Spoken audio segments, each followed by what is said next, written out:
What do cats think about?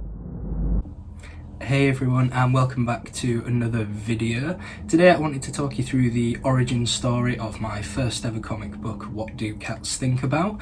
Now, I've mentioned this briefly in our introduction video about how the whole idea came about, but I thought it'd be fun to do a real deep dive and offer some of the lore behind how the idea came about, what the comic means, and yeah, how that first comic came to be, and then how that snowballed into releasing a bunch more comics that are based on Iggy and Travis. So we've had Travis about 4.5 years now. I quit my job just over a year ago in August of 2022, and it wasn't until then until I really started to notice all of the silly little things that they get up to that normally I would have been missing out on at work. When I first quit my job, I knew that I wanted to switch up what I was doing with Seven Bells. I've mentioned it briefly before that I was doing cartoon mashups, which was cool. I did really enjoy doing it.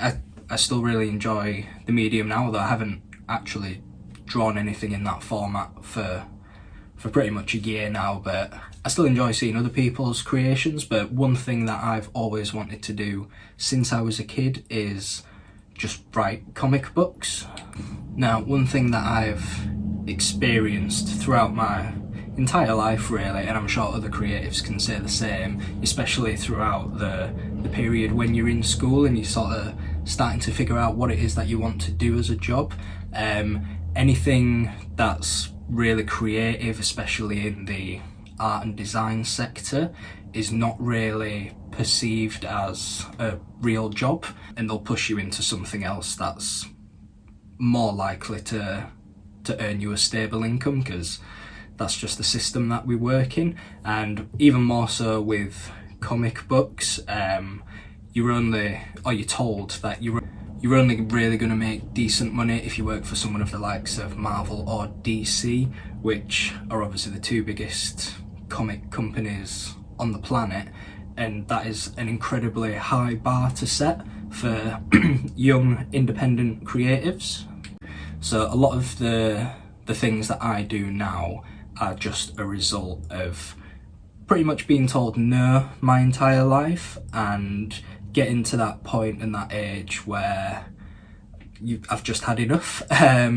People keep saying no, but they can't actually do anything to enforce it. So I figured I would try and, I don't want to say rewrite because that sounds a bit arrogant, but try a different method of getting to achieve the goals that I wanted. So I wanted to write comic books all my life, and the only way that I've been told that would happen is to work for someone like Marvel or DC, which is obviously a very, very, very small percentage of creatives get to that point. So I started thinking about how I can basically achieve my goal of wanting to write comics and earn an income from that, but without having to go down that route of working for a major publishing company. So that was my mindset behind doing all of this. Now, when I first quit my job, like I say, that was in August 2022, I was working full-time, 5 days a week, typical 8:30 till about 5 o'clock. Obviously you have overtime on that. Where I worked was quite busy at Christmas, so you're working Saturdays as well. I was aware of the things that the cats did, and the naughty things that they do. I wasn't ignorant to it all, but I really started picking up on that when I quit that job and I was at home pretty much 24/7. And the one thing that I wanted to do was use them as inspiration to write my own comic books. I mentioned in my intro video that when I did first start working from home and I set out on the journey of self-employment, the question that popped into my head every day when I was watching the cats interact with each other and noticing all the things that they did all day was, what do cats think about? And that was really how the idea was born. I wanted to create a comic book based on Iggy and Travis called What Do Cats Think About, and create a book that would take real life examples of things that I've seen them do, things that I've filmed them doing, but compare that to what I would imagine the cats were actually thinking. So it's almost like we're watching the same thing, but there's two different worlds. So there's what I'm watching and what's actually happening in real life, but to the cats, they might be seeing an entirely different scenario. And that was really the main focus for the book, to create that comparison of what's going on and create a comedic version of what I thought the cats would be thinking. Now, obviously cats sleep for most of the day, but I'm sure most cat owners would agree that when they're not sleeping, they're always doing something either funny or naughty, both of which I've tried to implement in my comic book. So up until this point, I'd never actually written a comic in my life. I did a couple of like A6 comic strips when I was a kid. I was really into skateboarding, so I had my own mini-series called Skate Stars. But aside from that, as a kid, I've had absolutely no experience in working in the comic industry, writing comics or any form of book. Fun fact, I did art and design and English language for my A-levels, both of which I got an E in, so I was pretty much on the brink of failing both of those, and now both of them are an integral part to my job. So school is important, I'm not saying it isn't, but it's not the be-all and end-all. Without having any experience in writing or writing comics, it took me a little while to figure out how I could translate my ideas into an actual format of a book. What I started doing is wildly different to what I do now, but when I first started I had a notepad, and what I would do is write down all of the different things that I saw the cats doing. So for example, if Trav got the zoomies, I would write Travis with the zoomies, next page would be another thing that I've seen them doing, and so on and so on. And then next to that I would create a scenario, I guess, of what I thought the cats would be seeing. So for example, what I saw was Travis get the zoomies, and then compare that with the idea of Travis thinks he's in a level of Sonic the game. And I kept doing that over and over again. I had a list of about 30 different scenarios, and then each of those would be a page in the comic book. So if you haven't read the comic book, What Do Cats Think About, each page is its own short story. Each page is a couple of panels that depict what the cats are doing. So I'll have drawn Travis running around the house with the zoomies, and then a couple of panels after that will be Travis in the Sonic level in the game. And each page is like the comparison, and then the next page is something different, and so on. And I did that for about 30 pages, I think the book's 32 pages, until I had a collection of short stories based on real life examples.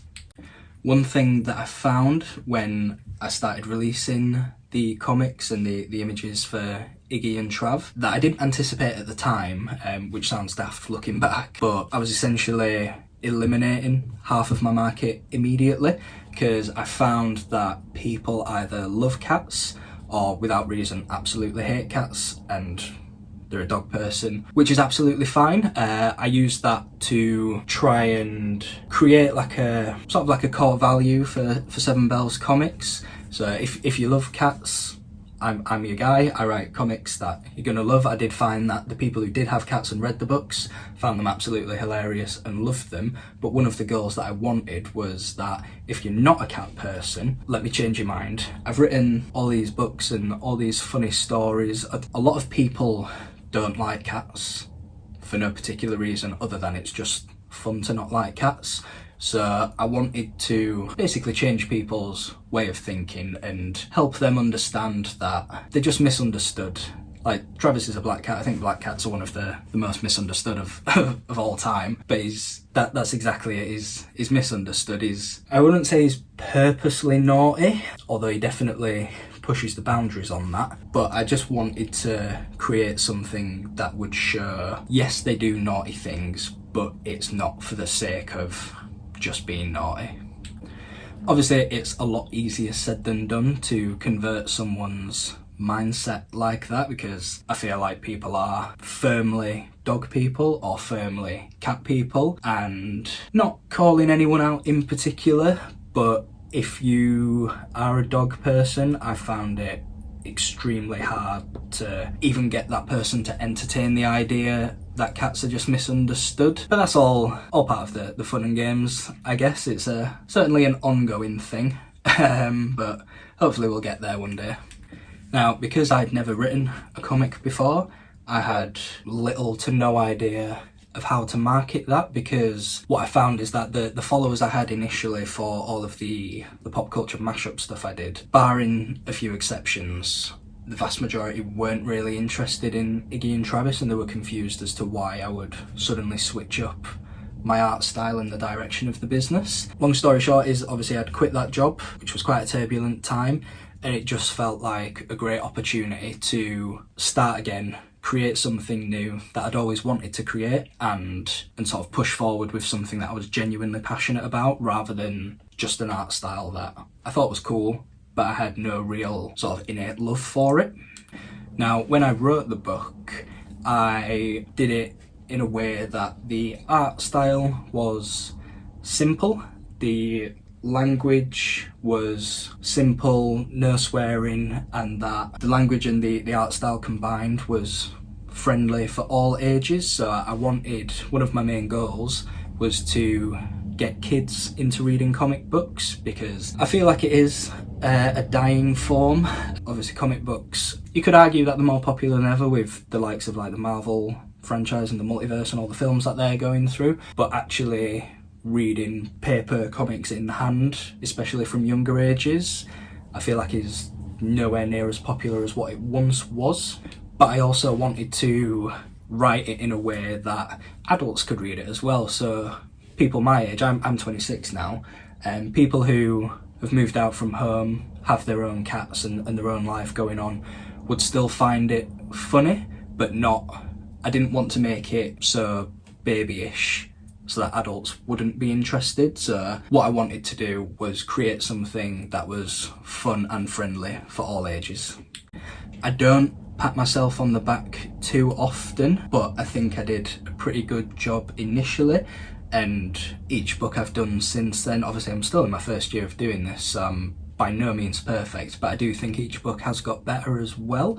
When I first released it and I started marketing the book, I noticed that it was exactly what I wanted. I had a mixture of people who were buying the book for kids and people who had their own cats and were just reading it for their own entertainment, and would understand that if their cat was doing something naughty, they're not alone. My cats are doing it as well. Like I say, we're pretty much a year on now from when I first released that book, and it's still in stock now. It's still my bestseller in terms of comics. It's sold out multiple times over the last year, and I've had to get it restocked, which, like I said at the start of this I've had no experience in writing comics. That was my first book I've ever written, and for so many people to take a chance on me like that and for it to sell out time and time again is really mind-blowing and really encouraging. If anyone's watching this and wants to take a path, not necessarily in the comic industry, but in the arts in general, then I'd like to think that that's a really motivational sign for you guys. I had